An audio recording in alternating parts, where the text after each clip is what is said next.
So I was going to film this with a cup of tea and my star pajamas and make it all aesthetic, but don't you know, my almond milk was expired and I had to throw away that cup of tea. But here's a cup of tea for you, or rather a cup of thought, or rather me dumping my thoughts into video because I don't like to explain them to real people, yay!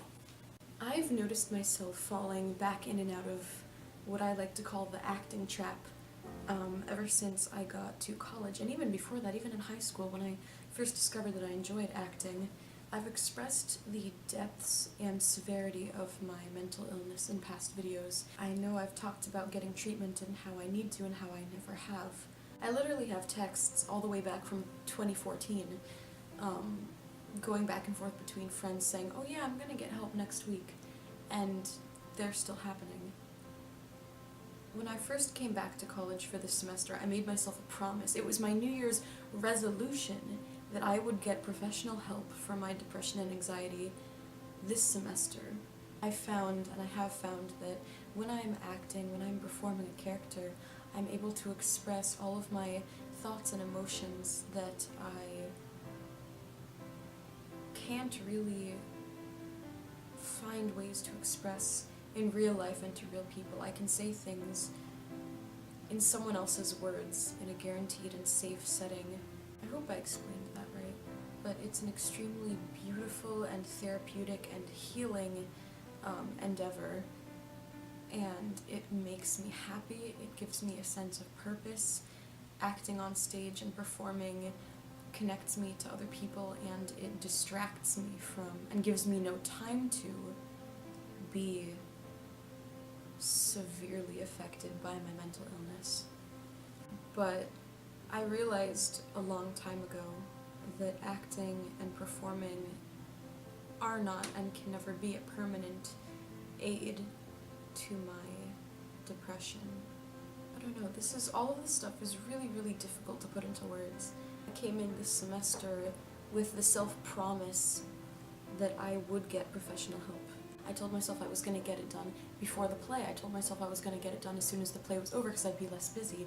Then I got more busy doing more theater things, getting involved in the improv comedy troupe, getting involved in the theater department, the business side of it as the publicity manager, and I just kept immersing myself more and more and more in all of these theater occupations because it made me okay in the moment. Doing these things made me able to deal with myself and with my thoughts and my emotions for the time. So even though I've been horrifically busy this semester has been the longest, has had the longest amount of time since college started, or even before that, like maybe even since high school or middle school started, where I haven't been depressed for a consecutive amount of days. When I'm on stage, when I'm performing, when I'm doing anything theater related, my brain just is able to make itself happy and okay. And I use that way too much, and I use that way too seriously instead of getting professional help.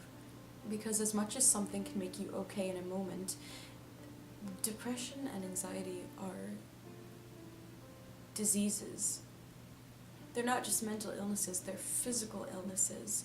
And when you have something like this, the chemicals in your brain only function to a certain extent. These things are so real and so scary and so dangerous. And no matter how many times you can have a temporary fix, the chemicals in your brain are still not being produced at a correct rate. It's still chemical, it's still physical, and it will still come back. And I've been letting performing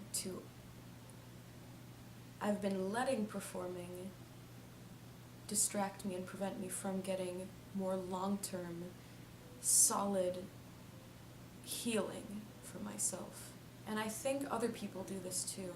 I think that because people use a lot of things as coping mechanisms, and sometimes they work for people even in the long run, like art, dance, Anything, computer science, jogging, these things, I know they can help people in the long run. But for me and a lot of other people, they can only be just coping mechanisms. And for most people, these things can only go so far as distraction and a healing cycle that is soon replaced by internal chemical malfunction. Winter break is in a week and a half. I'm going back home in a week and a half. I'm losing all of my chances, all of my connections with city life. I'm going back to the Catskills.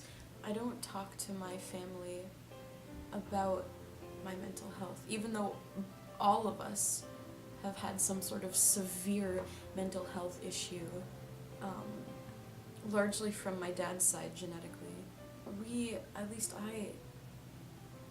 I'm just not comfortable expressing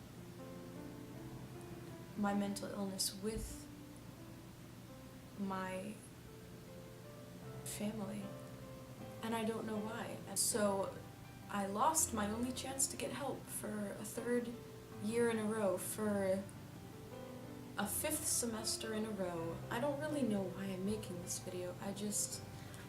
Do other people experience this? Do other people get so lost in their craft and their life and their job that they let themselves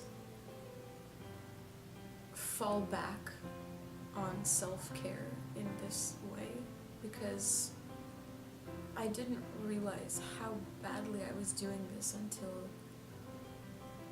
right now. This is what I like to call the acting trap.